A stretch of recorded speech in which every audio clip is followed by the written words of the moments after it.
Is Bryan Kohberger really this mastermind criminal, or is he just a copycat? Let's look at the case of Eric Frein to find out.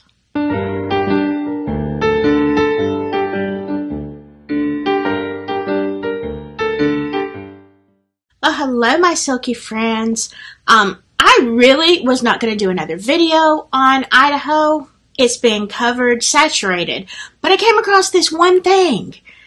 And this one thing sent me down the rabbit hole. So we are going to compare the case of Eric Frein and Bryan Kohberger because you're going to find some really strange coincidences. Okay, let's start with this. I don't know if you remember the case of Eric Frein in 2014. Coincidentally, from the Poconos also, and same area, okay? So that's the first thing. And Eric Frein was really a whole different kind of person. But there are a lot of similarities. First of all, Eric Frein was completely different in his background. And this case is like so in-depth. Mr. Ballin covers it great. But, you know, this video is not about Eric Frein, so I can't even begin to scratch the surface on what his story is. But let me condense it. In 2014, on September 12th, in the wee hours of the morning, during a late night shift change, a police officer, Brian Dixon, and severely wounded Alex Douglas. And then when he was identified, there was this 48-day manhunt in which he employed Rambo-like techniques. I mean, they could not catch this guy. They knew who he was. They knew where he was, but they couldn't actually get him. They even sent a balloon up to try to find this guy. It was crazy. And so, I mean, it was kind of like a reign of terror. The people in that area, they were told to stay in their houses because they knew he was dangerous. School was let out. I mean, it was insane. He held basically the whole town and the whole area hostage for 48 days until he was apprehended. Now, what does that have to do with Bryan Kohberger? Well, in 2014, Eric Frein was a national celebrity. You know, it was constant daily updates. They can't get this guy, and so he was quite infamous. You know, I'm going to say famous in the not good way, okay? And at this time, Bryan Kohberger would have been around 19, about to turn 20. Eric Frein was born in 1983, Bryan Kohberger in 1994, so there's 11-year difference between them. But there are some similarities, and let me tell you how this started. It started in two ways. First, Johnny Davis sent me a comment about checking out Circus Crime, which I love that channel. He does some great things, and he is talking about the Reddit post, which I had actually seen several days ago, but I didn't want to make a video about it. I knew it would be covered. So I went back, though, and I was watching this video from Crime Circus, and he's talking about, there is a Reddit poster called Inside Looking, and it was on one of the subreddits of the Idaho murders. And when I read it the first time, I thought, yeah, that really could be, really could be Bryan Kohberger, but I didn't know, so I didn't want to just speculate at that time. But what I did find, if you'll look at my last video, the childhood friend who is verified as having gone to school with Bryan Kohberger, I think it's KOBX Elucidator, I covered that, and one of the things I didn't post is that he said it was strange how Eric Frein was from the same small area. And I couldn't remember that case, so I had to go look it up again. And so if you put these things together, let's take a look at this. To wrap up the case of Eric Frein, Brian Dixon, the police officer who was unalived, was married to Tiffany Dixon. Later on, and I think this case was actually just resolved in the end of 2022. She had taken the parents of Eric Frein to court, saying, look at this. Tiffany Dixon claims the parents of Eric Matthew Frein were aware of and fostered their son's disdain for law enforcement, and that led to her husband's death.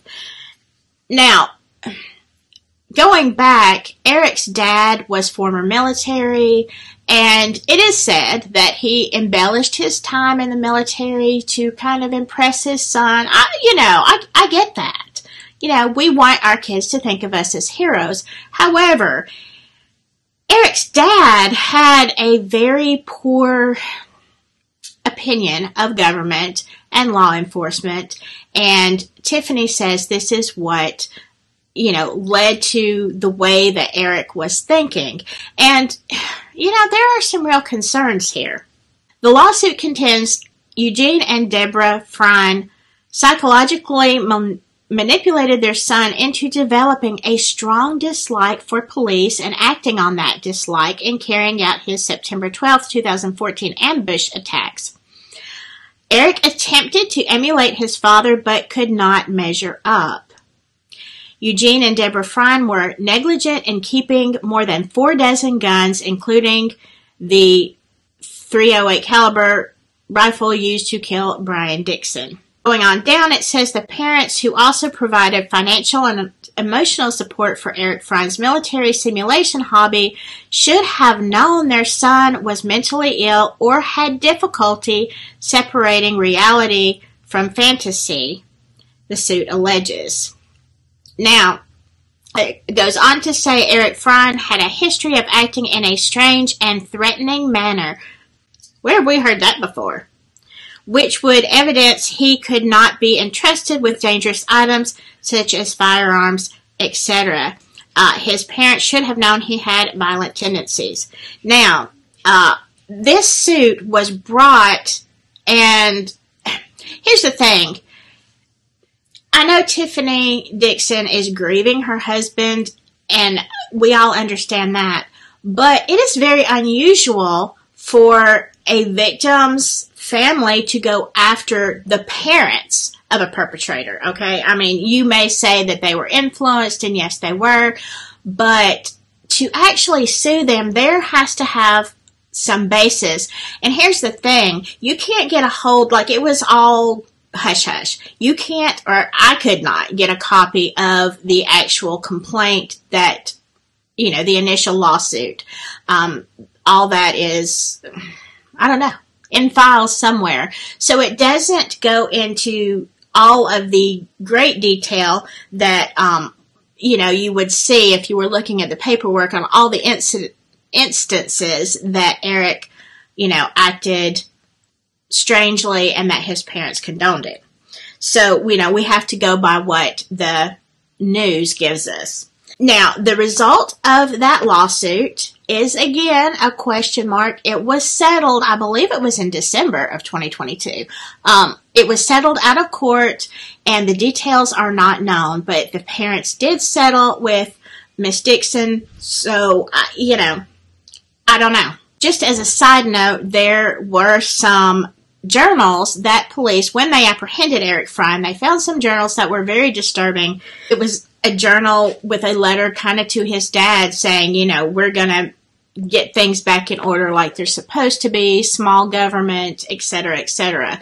I'm not going to go into the ramblings, and I haven't read all of it. I've heard it's very, very dark. Now, going back to Bryan Kohberger. If you are someone who has violent tendencies, even if they're still in your head right now, you are living in an area where this, amazing criminal, is from, and, could he have become sort of an idol? We know a lot of killers do this. They idolize other serial killers, and so, it makes me wonder, the whole world is talking about Eric Frein and how amazing and how he is and how like Rambo he is, and could Bryan have,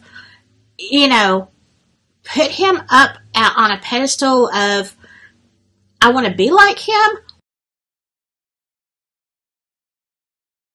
Well, I would normally say, possibly, but I don't know.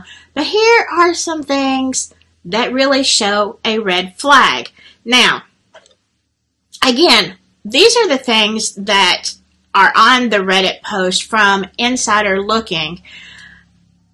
I'm not as concerned with all the others, but this one thing coupled with Eric Frein had to make me say, ooh.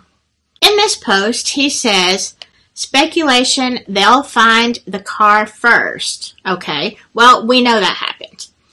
And then the rest of that sentence is, suspect will be announced, and then the manhunt begins. Now, if this was Bryan Kohberger, he's saying that he realizes that they will identify the car, identify the perpetrator, and then the manhunt begins. So all of a sudden he leaves that area and he goes back to the Poconos, same area as Eric Frein. I don't think he really expected they were going to catch him as quickly as they did. But, I mean, in his head, did he have that dream that he was we knew, he liked knives and, he was very physically fit. He had been into boxing and, did he plan such a thing? I mean, actually, they grabbed him fairly easily from my understanding, and he didn't have a chance to run and become the new Eric Frein. So, I mean, I don't know, but that makes me think, the possibility of this whole thing. Are they going to grill the parents and ask them, did you see any signs? They're mental health workers. That's a problem, because either you're really bad at your job or you had suspicions and didn't do anything. That being said, I don't want to accuse them too much because, I mean, my gosh, it's your family. You never want to suspect your family no matter what they're doing. You just say no. So, I mean, they could be completely innocent in all this, and I certainly don't want to cast aspersions on them. They're going through enough. But anyway, tell me what you think. Do you think that in some ways, even though the crimes were different, the motives were different? One more thing. Almost forgot this. In this Reddit post, somewhere in there, Insider Looking talks about mentioning the date. Why that date? Okay, think about this.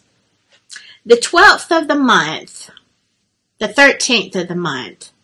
Now, Eric Frein committed his crime. I don't think he had any particular care about the date. That's just my opinion. But it happened on the 12th, but it happened at late night shift change. So, was Bryan Kohberger watching the house and hoping to do it on the same day? Now, it was a different month, 2 months later, but was that date significant to him? Because the news of the shooting and stuff really didn't break in the papers on the Eric Frein case until the 13th, and the Idaho 4 murders did not really break until the 13th because of course they didn't find them until late in the day.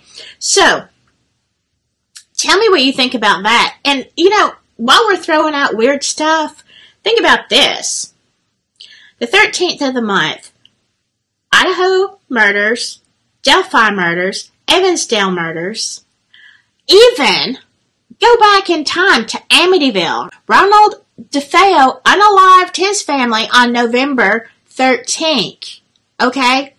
Did that play in there? I don't know. Still up in that region, New York and New Jersey, all that really, really close. So, did that play into there? I don't know. There's so many,